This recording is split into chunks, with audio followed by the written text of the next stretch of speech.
Reality check ప్రస్తుతం మనతో పాటు ఉన్నారు పొలిటికల్ అనలిస్ట్ పురుషోత్తం రెడ్డి గారు. సార్ నమస్తే అండి. నమస్తే స్వర్ణ గారు. సార్ ప్రస్తుతానికి ఆంధ్రప్రదేశ్‌లో ఈ స్థానిక సంస్థల ఎన్నికలకి సంబంధించిన ఫీవర్ స్టార్ట్ అయిందనే మనం అనుకోవచ్చు. ఎవరికి వాళ్ళు ఎత్తులు, పై ఎత్తులు ఏస్తున్న నేపథ్యంలో సాధారణంగా ఏ ప్రభుత్వం అయితే అధికారంలో ఉందో వాళ్ళని గెలిపించుకోవడానికి తర్వాత వచ్చే ఎలక్షన్స్ అన్నీ కూడా మద్దతుగా ఉండడం మనం చూస్తూనే ఉంటాం. పనులు అవ్వాలి అనంటే అధికారంలో ఉన్న పార్టీకి ఓటేయాలి అంటూ. బట్ ఎవరి వ్యూహాలు వాళ్ళకుంటాయి. ఈసారి వైసీపీ చాలా గట్టిగానే ముందుకు వెళుతున్నట్లుగా డిఫరెంట్ స్ట్రాటజీస్‌తో చూస్తున్న నేపథ్యంలో ఎలా ఉండబోతున్నాయంటారు? లోకల్ బాడీ ఎన్నికలు దాదాపు ఇప్పటికి 2 ఏళ్లు పూర్తయింది. హ్మ్. అంటే ప్రభుత్వం ఏర్పడి. లోకల్ బాడీ ఎన్నికలు కాల పరిమితి ఒక్కోటి పూర్తవుతుంది.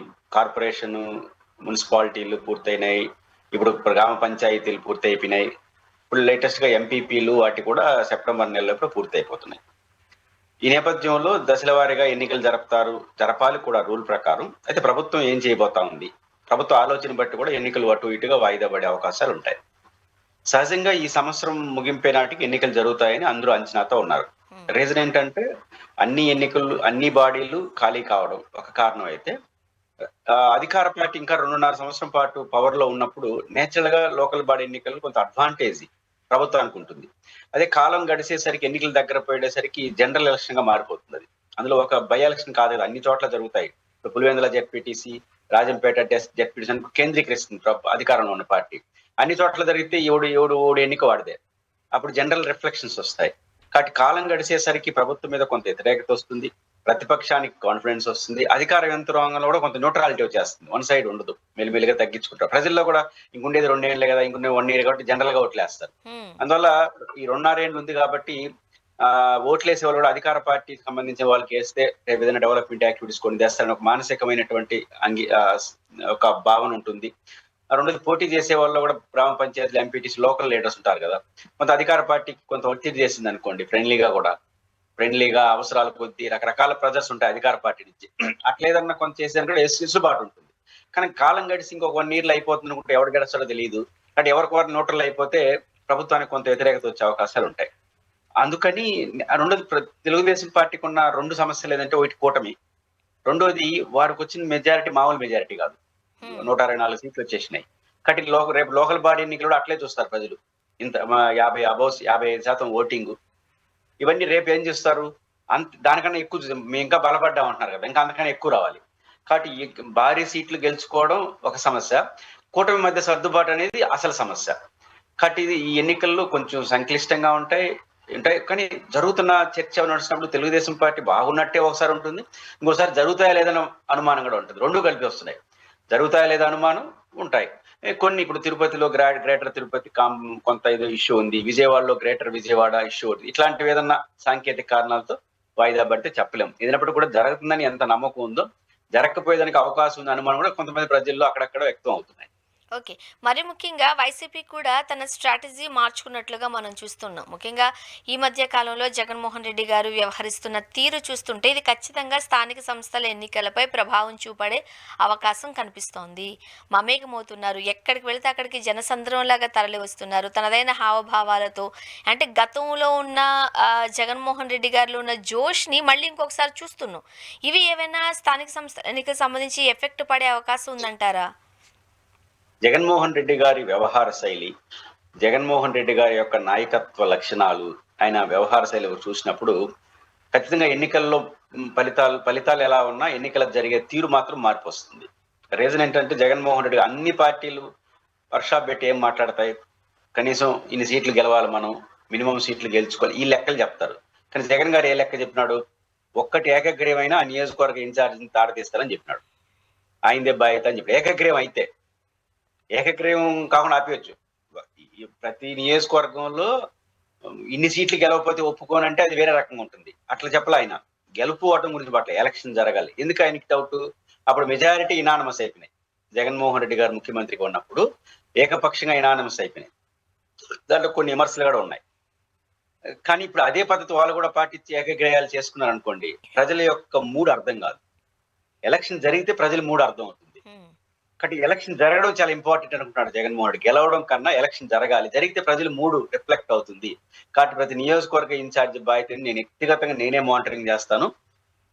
ఒక్క చోట ఏ నియోజకవర్గం ఇనానమస్ అనేది అభ్యర్థి పోటీ చేస్తే ఇనానమస్ కాదు, జరగడానికి వీల్లేదు. జరిగితే ఆ సంబంధిత ఇన్ఛార్జ్ సంగతి తెలుస్తానన్నట్టుగా ఆయన రియాక్ట్ అవుతున్నాడు. అప్పుడు ఇన్ఛార్జ్ ఎక్కువ ఇనానమస్ అయితే రేపు ఆయనకి సీట్ ఇస్తాడో లేదో గ్యారంటీ లేదు. ఇప్పుడు ఒక్కొక్క నియోజకవర్గంలో ఒక 50 వార్డులు ఉన్నాయనుకోండి, లేదా 60 వార్డులు ఉన్నాయనుకోండి, దాంట్లో మెజారిటీ ఇనానమస్ అయిపోతే రేపు ఆ ఇన్ఛార్జ్ గానే ఉంచుతాడా, రేపు సీట్ ఇస్తాడా అని డౌట్ వచ్చేస్తుంది. హ్మ్. కాబట్టి వాళ్ళు పట్టుదలతో పనిచేయాల్సి వస్తుంది. అప్పుడు వైఎస్ఆర్ కాంగ్రెస్ పార్టీ పట్టుదలతో ఎలక్షన్ జరపాలని నిర్ణయించుకుంది అనుకోండి, దాని ప్రభావం ఎన్నికల మీద పడుతుంది, అధికార పార్టీ మీద పడుతుంది. కాబట్టి ఇంకా టైట్ అవుతుంది పరిస్థితి. ఇది ఒక రకంగా మంచిదే, ఎందుకంటే ఎన్నికలు జరిగితే ప్రజలు తన మనోభావాలు వ్యక్తం చేయడానికి ఇది ఒక మంచి అవకాశం ఎలక్షన్స్. కాబట్టి జగన్మోహన్ రెడ్డి గారు చాలా మంది ఏమనుకుంటే ఓడిపోయినారు, వదిలేస్తాడు అని అనుకుంటారు. కొంతమంది వైసీపీ నాయకులు కూడా కొంత భ్రమపడ్డారు. అదేంటంటే మనం అప్పుడు కొంత ఇనానమస్ ఎక్కువ చేసుకున్నాం కదా, ఈసారి వాళ్ళు కూడా చేసుకుంటారేమో, కొంచెం మనం వాళ్ళు చేసుకున్న దాన్ని చూస్తున్నట్టు ఉందాం అనే ధోరణి కూడా అక్కడక్కడ కనపడింది. అందరు ఇప్పుడు సైలెంట్ అయిపోయారు. గత మనం మాత్రం ఒప్పుకునే ప్రసక్తే లేదు. ఎవరన్నా చేశారంటే ఆ నియోజక ఇన్ఛార్జ్ బాధ్యత అని ఎవరు అన్నారు. కొంచెం కష్టంగా ఉందని కొంతమంది చెప్తే ఆ కష్టంగా ఉన్న వాళ్ళు ముందే చెప్పేస్తే ఏడేవారిని పెట్టుకుంటారని చెప్పారంట. అంటే నిర్దాక్షిణ్యంగా ఉంటుంది జగన్మోహన్ రెడ్డి గారి స్టైల్ ఆఫ్ ఫంక్షనింగ్ ఎట్లుంటుందంటే, మీకు కష్టం ఉంటే మరి ఇంకోని పెట్టుకుందాం అంటారు. కొన్ని ఓదార్చడం, వాళ్ళకి ఏదన్నా చూడని పోవడం, సపోర్ట్ అని ఉండదు జగన్ గారిది. వల్ల కాకపోతే రెస్ట్ తీసుకొని ఇంకో రోజు పెట్టుకుంటాం అనే టైపు. కాబట్టి జగన్ గారి స్టైల్ అట్లే ఉంటుంది. కాబట్టి జగన్ గారి వ్యవహార శైలి, రెండోది కాన్ఫిడెన్స్ లెవెల్ పెరిగిపోయినది. ఇప్పుడు ఎక్కడ పోయినా జగన్ సునామీ, ఎక్కడ పోయినా జగన్ కి జనం నీరాజనం, సమస్యల వలయం, ఇవన్నీ ఇప్పుడు ప్రజలు కంటే మనకు జగన్ గారి ఉద్దేశం ఏంటంటే, ప్రభుత్వ కూటమి యొక్క వైఫల్యాలు, జగన్మోహన్ రెడ్డి గారు ప్రజల్లోకి వెళ్తున్న కారణంగా వస్తున్నటువంటి స్పందన, ఇవన్నీ ఎలక్షన్ లో రిఫ్లెక్ట్ కావాలి. ఇది జగన్ గారి కోరిక. అంటే ఈ కోరిక నెరవేరాలంటే ఎలక్షన్ బాగా జరగాలి. ఎలక్షన్ బాగా జరగాలంటే ఇనానమస్ కాకూడదు. కాబట్టి ఈ టాస్క్ పెట్టాడు. కాబట్టి జగన్ గారి యొక్క టాస్క్, జగన్ గారికి పెరిగిన ఇమేజ్, కూటమికి వస్తున్న వ్యతిరేకత, కూటమిలో వస్తే లోకల్ ఇవన్నిటిని రిఫ్లెక్ట్ కావాలంటే ఎలక్షన్ జరగాలి. ఆ పాయింట్ ఆఫ్ వ్యూలో జగన్ గారు చాలా గట్టిగా పట్టుదలతో ఉన్నాడు. దీని ప్రభావం ఖచ్చితంగా ఎలక్షన్ మీద పడుతుంది. అండ్ మరో పక్క అసెంబ్లీ టైంలో మనం చూసాము, బలాలను బట్టి ఆ సీట్ల కేటాయింపు చూసాము. బట్ ఇప్పుడు నాదెండ్ల మనోహర్ గారు చాలా ఆసక్తికరమైన వ్యాఖ్యలు చేశారు. అప్పుడంటే తగ్గాము, బట్ ఇప్పుడు మేము తగ్గే పరిస్థితుల్లో లేము, ఖచ్చితంగా మా బలం బట్టే మేము పోటీ చేయడానికి సిద్ధంగా ఉన్నాం. మరోపక్క జనసేనకు సంబంధించిన కార్యకర్తలు ఎవరైతే ఉన్నారో వాళ్ళు అన్ని స్థానాల నుంచి పోటీ చేయాలి అనే ఉద్దేశంతో కోరుకుంటున్నారట. మరి ఈ నేపథ్యంలో ఏం జరిగే అవకాశం ఉందంటారు? అంటే ఒకటి, ప్రతి పార్టీ మిత్రపక్షాలు ఉన్నప్పుడు, ఇప్పుడు తెలుగుదేశం పార్టీ 3 కూటముల పార్టీలు ప్రధాన సమస్య గెలవడం కన్నా ముందు అడ్జస్ట్మెంట్లు పెద్ద సమస్య. నీకేం కావాలి, నాకేం కావాలి, ఇది మిత్రపక్షాలు ఉన్నప్పుడు ఎప్పుడు సమస్య. అంటే ఒకప్పుడు మీకు ఒక తమాషా ఏంటంటే, ఒకప్పుడు డైరెక్ట్ ఎలక్షన్ ఉండేది. జడ్పీ చైర్మన్ డైరెక్ట్, మేయర్కి డైరెక్ట్, మేయర్కి ఒక ఓటు, లోకల్ కార్పొరేటర్కి ఒక ఓటు. అదేవిధంగా కార్పొరేషన్ మున్సిపాలిటీకి అట్లే జడ్పీ చైర్మన్ కి డైరెక్ట్ ఎలక్షన్స్ ఉండేది. ఇట్లా ఉండేది. కాంగ్రెస్ పార్టీ అధికారంలో ఉన్నప్పుడు దీన్ని మార్చారు. ఫస్ట్ కార్పొరేటర్లు లేదా కౌన్సిలర్ ఎన్నుకోవాలి, వాళ్ళు ఒకరిని మేయర్ గా, కార్పొరేటర్, మున్సిపల్ చైర్మన్ ఎన్నుకుంటూ ఉంటారు. ఈ సిస్టమ్ ఎందుకు వచ్చిందంటే, ఒక రకంగా మిత్రపక్షాల కారణంగానే వచ్చిందని ఆ రోజు పెద్ద టాక్. అంటే అప్పుడు తెలుగు కాంగ్రెస్, వామపక్షాలు, ఇప్పుడు బీఆర్ఎస్, అప్పుడు టీఆర్ఎస్, వీళ్ళు కలుస్తున్నారు. కానీ మిత్రపక్షాలు కూర్చున్నప్పుడు ఏం చర్చ వస్తుందంటే తమాషాగా, కనీసం టీఆర్ఎస్ పార్టీకి మాకు 2 మున్సిపాలిటీలు వేయండి, 1 జడ్పీటీ అడుగుతారు కదా. జనరల్ గా ఎంత చిన్న పార్టీ అని అడుగుతారు, సిపిఎం అంటాడు. కానీ వీళ్ళెవరికి అంత ఇవ్వడం వాళ్ళకి ఇష్టం లేదు కాంగ్రెస్ వాళ్ళు. కానీ మీకు 0 ఇస్తామంటే ఎవడో ఒప్పుకోడు. ఇప్పుడు సిపిఎం లాంటి వాళ్ళకి కూడా ఎంత చిన్న పార్టీలైనా, మేము రాష్ట్రం అంతా మీకు ఓట్లు వేస్తాం కదా, 0 అంటే ఒప్పుకోరు కదా. కనీసం ఒక ఖమ్మమో, నల్గొండ, 2-3 మున్సిపాలిటీలు మాకు ఏంటి అంటారు. అంత ఇవ్వడం వాళ్ళకి ఇష్టం లేదు. అందువల్ల తెలివిగా ఏం చేశారు, ఈ పరోక్ష ఎన్నికలు పెట్టుకొచ్చారు అంట. అప్పుడు ఒక వ్యూహకర్త, మా జిల్లాకు సంబంధించిన వ్యూహకర్త ఇచ్చిన ప్లాన్ ఇది కాంగ్రెస్ పార్టీలో. దాన్ని ఏం చేశారు, ఫస్ట్ వార్డులు 50-50 మిత్రపక్షాలు కీలేరు కదా, అప్పుడు మెజారిటీ ఎవరు గెలుస్తారు, కాంగ్రెస్ గెలుస్తుంది, మాకు మీరు మద్దతు ఏంటి అని చెప్పారు. చివరికి 1 కూడా వాళ్ళకి పోలా. అట్లా చేసింది కాంగ్రెస్ పార్టీ వ్యూహాత్మకంగా. ఇప్పుడు కూడా అదే గేమ్ ప్లాన్ తెలుగుదేశం పార్టీ కూడా వాడుతుంది. అదేంటంటే, ఇప్పుడు మా తిరుపతిలో 50 వార్డులు ఉన్నాయి. మామూలుగా అయితే జనసేన చైర్మన్ ఎన్నికని డైరెక్ట్ గా జరిగితే, మా తిరుపతి, కోడూరు, లేకపోతే చిత్తూరు, ఒక 5-10 మున్సిపాలిటీ జనసేనకి ఇచ్చేసిందే కదా. మున్సిపల్ చైర్మన్లు, 2 మేయర్లు, బీజేపీ కూడా 1-2 ఇవ్వాలి కదా, ఎంత జాతీయ పార్టీ కదా. ఇస్తే ఒకటి గెలిపించాల్సి వస్తుంది తెలుగుదేశం దగ్గరుండి. ఇప్పుడు ఏమవుతుంది, పరోక్ష ఎన్నికలు కాబట్టి ఎక్కడ చెప్పరు. చెప్పకపోవాలి ఏంటంటే ఈ 50కి ఫస్ట్ గెలుచుకోరని మనం చూద్దాం అంటారు. గెలిచిన దాంట్లో మెజారిటీ కూడా ఉండరు. ఏదైనా గోదావరి జిల్లాలో ఒకటి ఉంటే నేను చెప్పలేను కానీ జనసేన ఎక్కడ ఉండదు. తిరుపతిలో 50 డివిజన్లు ఉన్నాయి. జనసేన ఎమ్మెల్యే ఉన్నాడు. సహజంగా అయితే జనసేనకి ఏంటి అంటారు, మేము గెలిచాం కదా 64,000 మెజారిటీతో అంటారు. ఉమ్. ఫస్ట్ 50 డివిజన్లు లెక్క పెట్టుకున్నారు అనుకోండి, ఇప్పుడు ఏమవుతుంది 50లో మెజారిటీ తెలుగుదేశం వాళ్ళు పోటీ చేస్తారు. అంటే వాళ్ళు రాయలసీమ మీద మైనారిటీ పోటీ జనసేన చేస్తారు. ఫోకస్ చేసినట్లుగా కూడా మనం చూస్తున్నాంగా. ఫోకస్ ఖచ్చితంగా అన్ని చోట్ల చేస్తుంది. అధికారం ఉంది కాబట్టి జనసేన సాధారణ కార్యకర్తలు కూడా ఊపు వస్తుంది ఇప్పుడు. మామూలుగా ఊపు రావడం వేరు, ఇప్పుడు ఊపు రావడం. పవర్ ఉంది కదా. పవర్లో లేనప్పుడు కొంచెం సర్దుకుంటారు. పవర్ ఉంది కాబట్టి ప్రతి ఒక్కరు లీడర్ అయ్యారు ఇప్పుడు. గ్రామాల్లో లీడర్, అందరూ మాది మాది ప్రభుత్వం అంటారు. మేము చెప్తే ప్రభుత్వం వింటుంది అంటారు. ఎంత వింటుంది అనేది వేరే సంగతి. వింటుందని భావజాలం ఉన్నప్పుడు ప్రతి ఒక్కరు ట్రై చేస్తారు. బీజేపీలో అన్ని మండలాల్లో కమిటీలు ఉన్నాయి, అన్ని మండలాలు యాక్టివ్ అయిపోయినారు. ఏం మారిపోయింది ఈ కాలంలో? పవర్ మారింది అంతే. రాష్ట్రంలో కేబినెట్ లో ఒక మంత్రి ఉన్నాడు, రాజ్యసభ సభ్యులు ఉన్నారు, కేంద్రంలో అధికారులు ఉంది, రాష్ట్రంలో పవర్ లో ఉన్నారు కాబట్టి పవర్ లో ఉన్న గ్లామర్ వచ్చేసింది. పవర్ లో ఉన్న గ్లామర్ ప్రతి ఒక్కరు లీడర్ గా ముందుకు వస్తాడు. ఎస్టాబ్లిష్ కావడానికి లోకల్ బాడీ ఎన్నికలని పెద్ద అసెట్. అందువల్లనే జనసేన బీజేపీకి ఉన్న ఉత్సాహం తెలుగుదేశం లేదు. ఎందుకంటే తెలుగుదేశం పవర్ఫుల్ పార్టీయే, కానీ ఈ సర్దాలి అందరు సర్దాలి, మేము ఈయనంటే కుదరదు. ఆడన తెలుగుదేశంలో వస్తారు. మేము ఎమ్మెల్యే, మీరు ఏమన్నారు, ఎమ్మెల్యే ఎన్నికల్లో సర్దుకున్నామని మీరు అంటున్నారు జనసేన వాళ్ళు. తెలుగుదేశం ఉంటాం, ఎమ్మెల్యేలు అనవసరంగా ఇచ్చినాము, ఎట్లా జగన్ గారికి వ్యతిరేక గాలి ఈసింది, మనకు అనుకూలంగా ఈ కొనోడి గెలుచుంటామని వాళ్ళు తెలుగుదేశం అనుకుంటున్నారు. వాళ్ళు రివర్స్ లో అనుకుంటారు. కాబట్టి వాళ్ళకి ఆ 21 ఇవ్వడం, 8 ఇవ్వడం కూడా ఎక్కువ అనుకోవడం వీళ్ళు అనుకుంటున్నారు. రివర్స్ లో అనుకుంటారు. ఇప్పుడు కూడా ఎవరికి వాళ్ళు మా వాళ్ళే మీరు గెలిచారు, మా వాళ్ళే మీరు గెలిచారు అనేది ఉంటుంది. పెద్ద పార్టీ కూడా తెలుగుదేశం ఇంక తలన పందని సర్దాలి కదా. ఈ సర్దే క్రమంలో వాళ్ళు కొన్ని ఇబ్బందులు వస్తాయి. ఇవన్నీ కూడా చూసుకొని ఖచ్చితంగా జనసేన పార్టీకి ఇది ఒక అడ్వాంటేజ్. ఎందుకని ఖచ్చితంగా అన్ని చోట్ల పోటీ చేయొచ్చుగా. ఒకప్పుడైతే ఎమ్మెల్యే ఎలక్షన్లు అయితే ఒక 21కే పరిమితారు. ఇప్పుడు 175 నియోజకవర్గాల్లో ఉన్న అన్ని చోట్ల ఏదో ఒక చోట పోటీ చేయడానికి జనసేనకు స్కోప్ ఉంటుంది. ఎంత అనేది వేరే సంగతి. అది జనసేన విస్తరణకు ఉపయోగపడుతుంది. అందువల్ల జనసేన వాళ్ళు చాలా యాక్టివ్ ఉన్నారు. ఎంత అవకాశం ఉంటే మనం విస్తరించడానికి అవకాశం ఉంటుంది, ప్రతి నియోజకవర్గంలో పోటీ చేయడానికి స్కోప్ ఉంటుందనే భావంతో ఉంటారు. కొంత తెలుగుదేశం అధికార పార్టీ మద్దతు కూడా కొన్ని చోట్ల గెలుస్తారు కూడా. అందువల్ల ఖచ్చితంగా జనసేన మంచి ఊపులో ఉంటుంది, ఉత్సాహంగా ఉంటుంది. ఎంత గెలుస్తారో తెలియదు కానీ ఎంత ఎంత వస్తే అంత వాళ్ళకి అడ్వాంటేజ్. ఇప్పుడు 21 అసెంబ్లీ సెగ్మెంట్ పరిమితమైన జనసేన ఇప్పుడు 175 నియోజకవర్గాల్లో ఏదో ఒక రిప్రజెంటేటివ్ ఉంటాడు. ఆ చైర్మన్, మేయర్, డిప్యూటీ మేయర్. ఒక ఇప్పుడు మేయర్ అయింది అనుకో, తిరుపతిలో తెలుగుదేశం అయింది అనుకోండి, డిప్యూటీ మేయర్ జనసేనకి ఇస్తారు కదా. బీజేపీకి ఒక జనసేన డిప్యూటీ మేయర్ ఇస్తారు కదా. బీజేపీ 2 డిప్యూటీ మేయర్లు ఉంటాయి తిరుపతిలో. ఒకటి బీజేపీకి, ఒకటి జనసేనకి ఇస్తే ఇంతకుముందు ఏమీ లేని పార్టీలు డిప్యూటీ మేయర్ అని చెప్పుకుంటారు, ఎమ్మెల్యే అని చెప్పుకుంటారు. అడ్వాంటేజే కదా. కాబట్టి ఖచ్చితంగా కానీ జనసేన బీజేపీలు మంచి ఊపులో ఉన్నారు. కానీ మన లెక్కలు బాగానే ఉన్నాయి కానీ ప్రస్తుతానికి టీడీపీలో లోకేష్ గారి ఏదైతే అంటున్నారో ఆదేశాలే నెరవేరుతున్న ఈ టైంలో లోకేష్ గారి కంటూ ఒక పర్ఫెక్ట్ లెక్క ఉంది. 80:15:5 ఈ లెక్క ప్రకారంగా సీట్లను పంచబోతున్నారు. సో 80% టీడీపీ పోటీ చేస్తే ఒక 15 జనసేన, 5 సీట్లు బీజేపీకి అంటూ. మరి ఒప్పుకునే అవకాశం ఏమన్నా కనిపిస్తుందా? ఎవరు మనస్ఫూర్తిగా ఒప్పుకోరు. చివరి వరకు మాట్లాడుతూనే ఉంటారు. తెలుగుదేశం పార్టీ ఇంటానే ఉంటుంది. వాళ్ళు ఇంటానే ఉంటారు, వీళ్ళు మాట్లాడుతూ ఉంటే ఎలక్షన్స్ అయిపోతాయి. కాబట్టి జరుగుతుంటాయి ఇవన్నీ. మిత్రపక్షాలు ఇవన్నీ తెలుగుదేశం పార్టీకి, మిత్రపక్షాలతో ఎలా డీల్ చేయాలనేది తెలుగుదేశం పార్టీ పిహెచ్డి చేసింది. వాళ్ళ పైన విమర్శ ఏంటి? జగన్ గారు ఎప్పుడే ఉంటారు, మీరు ఎప్పుడైనా ఒంటరిగా పోటీ చేసినారా, జంటగా తప్ప, ఎవరో పొత్తు పెట్టుకొని పోటీ చేయని ఎటకారంగా అంటుంటారు కదా. ఆ ఎటకారం తెలుగుదేశం పార్టీకి పెద్ద అడ్వాంటేజ్. ఎందుకంటే దాని రాజకీయ జీవితం అంతా ఎవరో పొత్తు పెట్టుకునింది కాబట్టి అనుభవం బాగుంటుంది. జగన్ గారు డీల్ చేయలేడు, తెలుగుదేశం బ్రహ్మాండం డీల్ చేస్తుంది. ఎందుకంటే వాళ్ళు పార్టీ పెట్టినప్పటి నుంచి మిత్రపక్షాలతో కలిసి పోటీ చేసి పడి లేసి వామపక్షాలతో ఎట్లా చేయాలి, జనసేనతో ఎట్లా డీల్ చేయాలి, బీజేపీతో ఎట్లా డీల్ చేయాలి, ఎట్లా వాళ్ళు ఇచ్చినట్టే ఇచ్చి మళ్ళీ లాక్కోవాలి, చాలా ఉంటాయి తెలుగుదేశం వ్యూహాలు. బాగా పండిపోయింది తెలుగుదేశం పార్టీ దీంట్లో. కాబట్టి ఆ పండిపోయిన పార్టీ తేగడం వీళ్ళకి సమస్య. కాబట్టి తెలుగుదేశం పార్టీకి ఎంత ఇబ్బంది ఉంటుందో అంత అనుభవం కూడా ఉంది. కాబట్టి వాళ్ళకి బీజేపీని ఎట్లా డీల్ చేయాలి, జనసేన ఎట్లా డీల్ చేయాలి, ఇవన్నీ చాలా తెలివిగా ఉంటారు. ఇప్పుడు జనసేనకి 21 ఇచ్చారు.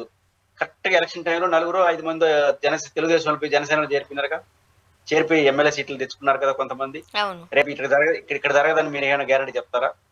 21 మంది ఎమ్మెల్యేల్లో ఆ ముందు రోజే తెలుగుదేశంలో పోయి తెలుగుదేశం వాళ్ళు జనసేనలో చేరినారు, గుర్తుంది కదా.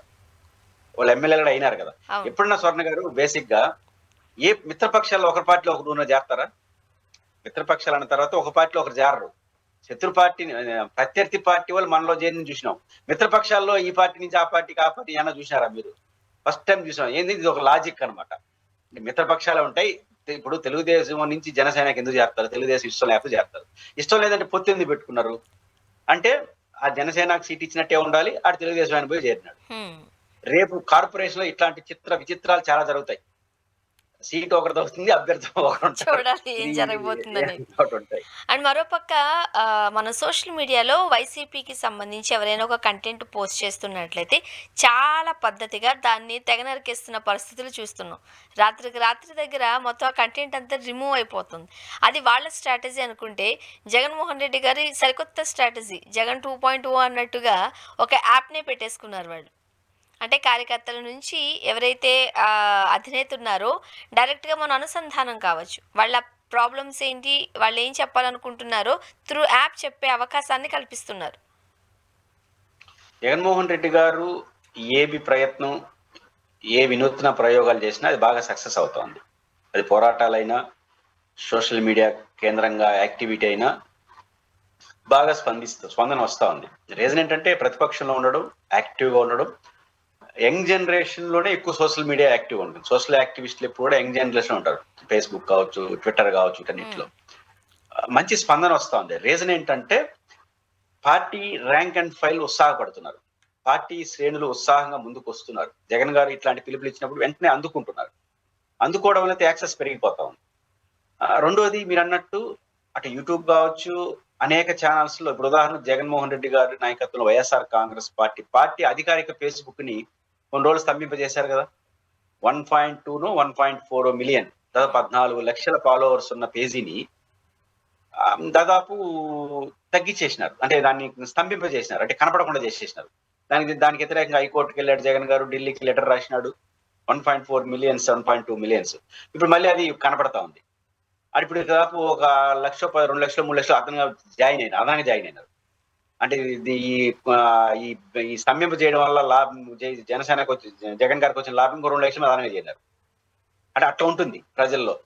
కాబట్టి ఫేస్‌బుక్ అట్లాంటి పెద్ద పేజీని స్తంభింపజేసినప్పుడు మిగతా రేపు చాలా వస్తాయి కదా! ఇట్లాంటివన్నీ ప్రభుత్వం అనుకుంటే స్తంభింపజేయడం, గందరగోళం చేయడం ఉంటున్నాయి కదా! రేపు సోషల్ మీడియా అన్నది రేపు ఎన్నికలు నిర్ణయాత్మకంగా మారతాయి.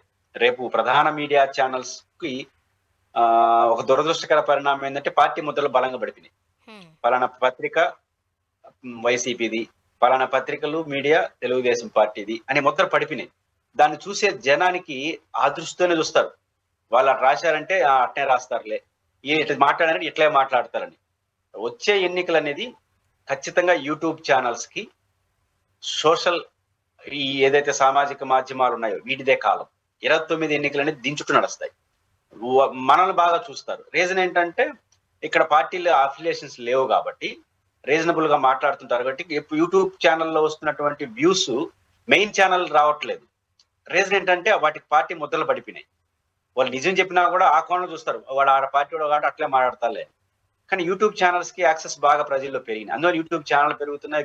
వ్యూస్ పెరుగుతోంది. అట్లే మనకు సోషల్ యాక్టివ్‌గా ఉన్నటువంటి ఏదైతే పేజెస్ ఉన్నాయో వాటి బాగున్నాయి.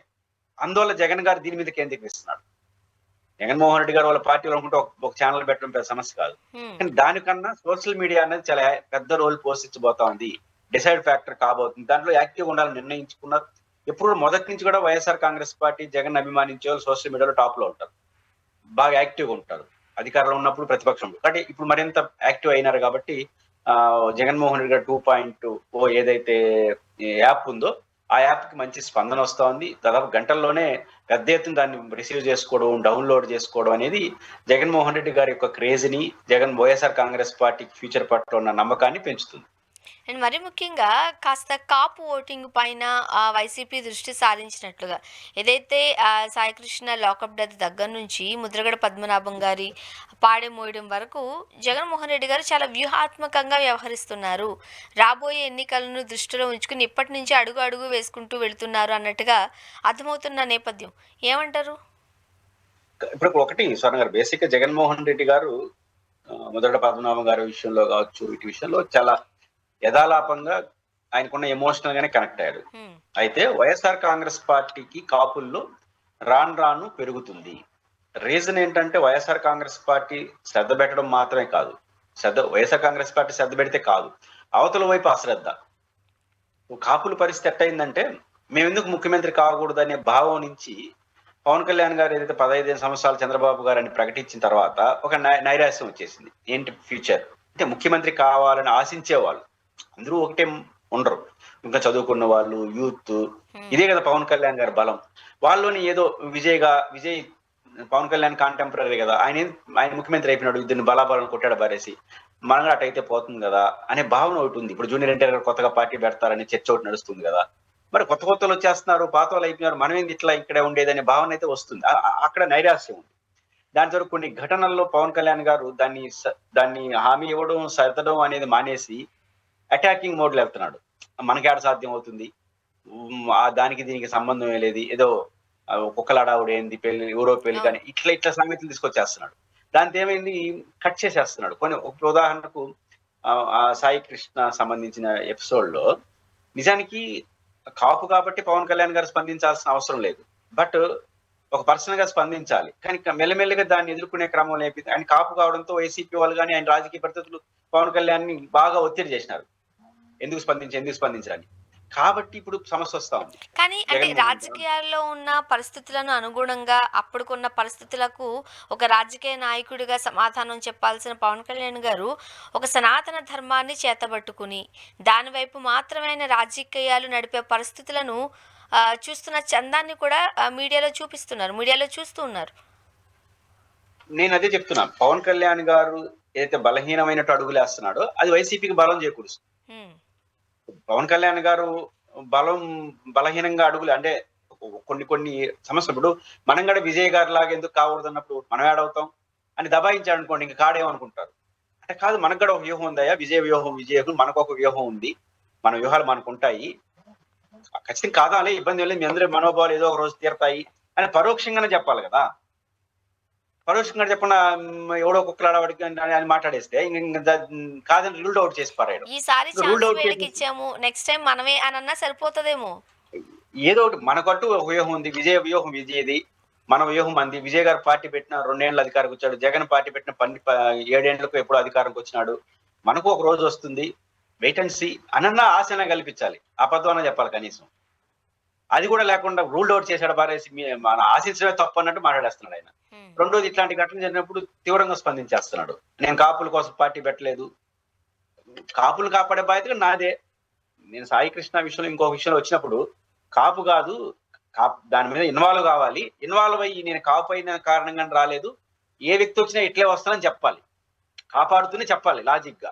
అది కూడా లేకుండా చేయడం వల్ల ఏమవుతుందంటే కాపుల్లో ఒక చిన్న చదువుకున్న వాళ్ళు, ఎన్‌లైట్ పీపుల్ ఏంటి మనం ఏదో ఆశిస్తే ఏదో అయిపోతా ఉందే అవును. అనే భావన పవన్ కళ్యాణ్ గారు కూడా ఒక సాధారణ మంత్రికే పరిమితం అయినాడు అనుకోండి.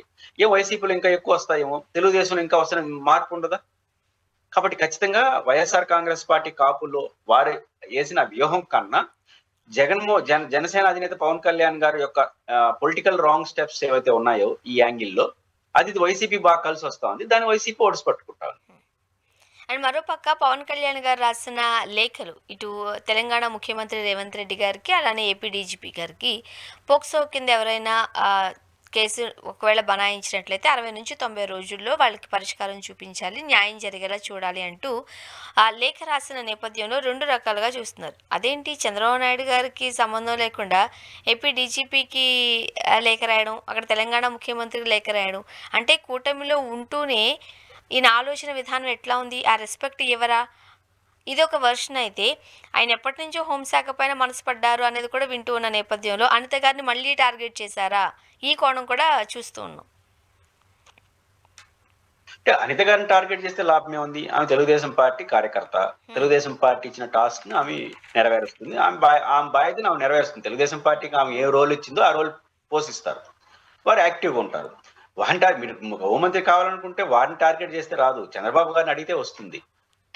నాకంటూ ఒక ప్రయారిటీ కావాలి, నాకు హోంమంత్రి కావాలి. చంద్రబాబు గారిని టార్గెట్ చేస్తారా, ప్రేమిస్తారా, అభిమానిస్తారా చంద్రబాబు గారితో తేల్చుకోవాలి. అనిత గారిని టార్గెట్ చేస్తే హోంమంత్రి రాదు. ఒకవేళ అనిత గారు మార్చుకోవాలని తెలుగుదేశం పార్టీ ఇంకొకరికి ఇస్తుంది తెలుగుదేశం పార్టీ. హోంశాఖని జనసేనకి ఇవ్వాలని ఒప్పందం చేసుకుంటే ఆటోమేటిక్‌గా వస్తుంది మీకు. అనిత గారిని టార్గెట్ చేస్తే రాదు. అనిత గారిని ఫెయిల్యూర్ అని మీరు నిరూపించారనుకోండి, ఇంకొక తెలుగుదేశం పార్టీ లీడర్‌కి ఇస్తారు తప్ప మీకెట్టిస్తారు? ఇక్కడ హోంమంత్రి పొత్తులో భాగంగా జనసేనకి ఇవ్వండి, చాలా చేశానంటే ఇస్తారు. అదొకటి వారు ఆలోచించుకోవాల్సిన విషయం. డీజీపీకి ఆయన లేఖ రాయడం తప్పట్లేం గాని, పిలిచి మాట్లాడొచ్చు కదా! అంటే డిప్యూటీ సీఎం ఒక పార్టీకి అధ్యక్షుడు, ఆయన పిలిస్తే డీజీపీ రాకుండా ఉంటాడా? ఆ రకంగా చేస్తే మంచి సిగ్నల్ ఎళ్తుంది. సమస్య పరిష్కారం అవుతుంది. మంచి అట్లా కాకుండా మీరన్నట్టు ఇటు రాస్తూ ఉంటే ఏమైనా హోం శాఖ పైన టార్గెట్ చేసినాడా అనే భావన కలిగితే అది మిత్రపక్షాల మీద అనైక్యతకి దారితీస్తుంది. తెలంగాణ మంత్రికి కూడా తెలంగాణ ముఖ్యమంత్రి రాయడం తప్పులేదు గానీ, ఈయన సిఫార్సు మేరకు ముఖ్యమంత్రి రాసుంటే బావుంటుంది. లేదా ఈయన ఈయన సూచన మేరకు చీఫ్ సెక్రటరీ రాస్తే బావుంటుంది. రాయడం తప్పు గాదు. కానీ మీరన్నట్టు చర్చొస్తుంది. తెలంగాణ సీఎంకి రాయడం, ఇటు హోం డీజీపీకి రాయడం వల్ల పవన్ కళ్యాణ్ గారు కొంత అసంతృప్తి ఏమైనా వ్యక్తం చేస్తున్నాడా? ఇష్టం లేకుండా ప్రవర్తిస్తున్న భావన అయితే కలుగుతుంది కదా! అది మిత్రపక్షాలకు మంచిది కాదు. సరే వాళ్ళు ఎట్లా పరిష్కరించుతారో చూడాలి. అండ్ మరోపక్క చంద్రబాబు నాయుడు గారు ఈ రాజధాని అసైన్డ్ భూములకు సంబంధించి పిటిషన్ కొట్టివేసింది హైకోర్టు. కావాలనే నారాయణ గారు అలానే చంద్రబాబు నాయుడు గారి పైన కక్షపూరితంగానే పెట్టారు అంటూ వ్యాఖ్యానించడాన్ని ఎట్లా చూడాలి? అంటే ఒకటి కోర్టు వ్యాఖ్యానించి వీళ్ళు వీళ్ళు చెప్తున్నారు ఒకటి హ్మ్. బేసిక్ ఏంటంటే అసైన్డ్ భూముల యొక్క జీవోల మార్పుకు సంబంధించిన అంశం అది. అది హ్మ్. కోర్టులో ఉంది. నాకు తెలిసి ఈ మధ్య కాలంలో కేసులన్నిటిని ఆ డిపార్ట్‌మెంటే ఉపసంహరించుకుంటా ఉంది. గతంలో కూడా చాలా కేసుల్ని సంబంధిత అధికారులే విత్‌డ్రా చేసుకున్నారు. తగిన ఆధారాలు లేవనే పేరుతో విత్‌డ్రా చేసుకున్నారు. అది మంచి సాంప్రదాయం కాదు అని మనం చాలా సందర్భాల్లో చెప్పాం. ఎందుకంటే ఈ ప్రభుత్వం విచారణలో భాగంగా ఆధారాలు లేకుండా కొట్టేస్తే ప్రభుత్వానికి మంచిది. అలా కాకుండా విచారణతో సంబంధం లేకుండా అధికారులు ఆధారాలు లేవని పిటిషన్ ఇస్తే, రేపు ప్రభుత్వం మారితే వాళ్ళు ఇంకొక పిటిషన్ ఏస్తారు. ఈ అధికారి లేదు గతంలో పిటిషన్ ఏసింది. ఈ అధికారి కాకపోతే ఇంకొక అధికారి. పిటిషన్ ఏశారు. జరిగింది. కేసు నమోదైంది. ఇప్పుడు అదే అధికారులు రేపు జగన్ గారు అధికారం వచ్చిన తర్వాత మళ్ళీ అధికారులు ఉందని చెప్పి మళ్ళీ రివ్యూ చేశారనుకోండి. ఇప్పుడు పిటిషన్ విత్‌డ్రా చేసుకున్న అధికారులు కూడా రేపు విచారణకు రావాల్సొస్తుంది. హ్మ్. కాబట్టి విచారణలో భాగంగా కొట్టేస్తే ఎవరికి ఆ సంబంధిత నాయకులకి మంచిది. అలా కాకుండా అధికారులు విత్‌డ్రా చేసుకుంటే అది రాంగ్ అవుతుంది. బట్ ఈ కేసులో ఏం తెలుస్తుందనేది చూడాలి. అండ్ మరోపక్క తల్లికి వందనానికి సంబంధించి కూడా మనం చూస్తున్నాం. ఇంట్లో ఎంతమంది పిల్లలుంటే అంతమందికి 15,000 చొప్పున ఇస్తామని అంటున్నారు. బట్ ఆ పరిస్థితులు ప్రస్తుతం కనిపించడం లేదు. కొంతమందికి ఎగ్గొట్టే ప్రయత్నాలు జరగబోతున్నాయి అనేది కూడా గట్టిగానే వినిపిస్తున్న మాట. అంటే కొంత చర్చ నడుస్తుంది. రాను రాను షరతులు పెట్టి కొంత తగ్గిస్తున్నారు. ఇంట్లో ఎంతమందికి ఉంటే అంతమందికి ఇస్తున్నారు. ద సేమ్ టైమ్ ఆ భారాన్ని తగ్గించుకోవడం కోసం ఇండ్ల సంఖ్య తగ్గిస్తున్నారు. దానికేదో షరతులు, విద్యుత్ బిల్లులు ఇట్లాంటివి ఏదైతే ఉన్నాయో కొన్ని పెట్టి తీసేస్తున్నారనే చర్చొస్తుంది. ఈ దఫా తగ్గొచ్చని అంచనా. హ్మ్. అంటే అవసరానికి పెరగాలి. రాను రాను పెరగదు తప్ప తగ్గదు. కానీ ఈ సంవత్సరం ఇంకా ఇవ్వలేదు. ఇప్పటికే లేట్ అయింది. ఇస్తామంటున్నారు. ఇచ్చినప్పుడు తెలుస్తుంది ఎంత ఇస్తారేంటని. కానీ ఒకటి నిజం లబ్ధిదారుల సంఖ్య అనేది గణనీయంగా తగ్గిస్తున్నారు. నాట్ ఓన్లీ అమ్మఒడి కాదు. తల్లికి వందనమే కాదు. చాలా పథకాల్లో లబ్ధిదారుల యొక్క సంఖ్యను స్కూటీలో భాగంగా తగ్గిస్తున్నారు. లబ్ధిదారులు ఎందుకు తగ్గిస్తున్నారు? అనర్హులు ఉండడం వల్ల తగ్గిస్తారు. అనర్హులతో సంబంధం లేకుండా భారం తగ్గించుకోవడం కోసమే తగ్గిస్తారు. మరి చూడాలి. అమ్మఒడి, తల్లికి ఇంకా వందనంలో కొన్ని డేసే ఎంతమంది ఉంది తగ్గిస్తారో కాబట్టి, చూడాలి. డేస్‌లోనే అసలు తెలిసిపోతది కాబట్టి ఏం జరుగుతదో చూడాలి. And yeah! మరోపక్క చూడాలి. జూనియర్ ఎన్టీఆర్ గారు రాజకీయాల్లోకి రాబోతున్నారు అంటే వచ్చే అవకాశం లేదు అంటూ ఎన్టీఆర్‌కి సంబంధించిన అభిమానుల నుంచే ఒక వార్త వెలువడిన నేపథ్యంలో బట్ ఎన్టీఆర్‌కి సంబంధించి ఏంటి? ఆహ్, ఇద్దరు ఎన్టీఆర్ గురించి మాట్లాడుతున్న వాళ్ళే 2 అభిమాన సంఘాల కింద కనబడుతున్నాయి. కానీ ఈ వార్ ఏంటో అర్థం కావట్లేదు. ఆ తాజ్ హోటల్‌లో సమావేశం అంటున్నారు. వాళ్ళు భయపడే పరిస్థితొస్తుంది. ఎక్కడ మా ఇబ్బందికరమైన పరిస్థితులు సృష్టిస్తారో అని. ఏం జరగబోతుందంటారు? అంటే జూనియర్ ఎన్టీఆర్ గారు పార్టీ పెడతారా? పెట్టరా? అని సంక్లిష్టత తెర దించేంత వరకు హ్మ్. ఇవి జరుగుతా ఉంటాయి. ఈ హడావుడి జరుగుతూ ఉంటుంది. హ్మ్. ఇద్దరు కలిసి చేయొచ్చు. కొంతమంది ఉత్సాహపరులు ఉత్సాహం ఎక్కువైపోయి ఎట్లాగా ఎన్టీఆర్ గారు వచ్చే అవకాశం ఉంది కాబట్టి ఇప్పటి నుంచే ముందు ఎవరు పడితే వాళ్ళకి మంచి అవకాశాలు ఉంటాయని. ఏంటంటే జూనియర్ ఎన్టీఆర్ గారు పాపులర్ సినిమా హీరో ఒకటి అందరికి ఫ్యాన్స్ కి జనరల్ యాక్సెస్ లో ఉంటాడు కానీ వ్యక్తిగత యాక్సెస్ లో ఉండడు. ఇప్పుడు ముందు పడి మాట్లాడామనుకో ప్రెస్ లో ఏమైనా మంచి మాటలు మాట్లాడి ఏదైనా మన జూనియర్ ఎన్టీఆర్ గుడ్ లుక్ లోకి వెళ్తామా ఇట్లాంటి ఉత్సాహపరులు ఒక బ్యాచ్ ఉంటారు.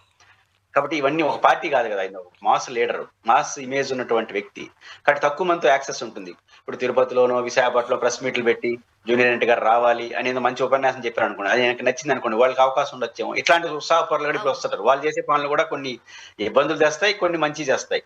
కాబట్టి జూనియర్ ఎన్టీఆర్ గారు పార్టీ విషయంలో తేలేంత వరకు ఇవి రోజుకొక మలుపు, రకరకాల చర్చలు, మార్పులు, చేర్పులు రెగ్యులర్ గా ఉంటాయి. ఆయన తెర నుంచి ఇంక రాజకీయాలకు రాడని తెరదించాలి. వస్తాడన్నా రావాలి. ఈ 2 జరిగేంత వరకు మాత్రం ఈ క్లస్టర్‌తో ఉంటుంది. చూడాలి సార్ ఏం జరగబోతది. థాంక్ యూ సో మచ్ అండి. మీ అభిప్రాయాలు పంచుకున్నారు. Thank you. ఇది ఇవాల్టి రియాలిటీ చెక్. Stay tuned.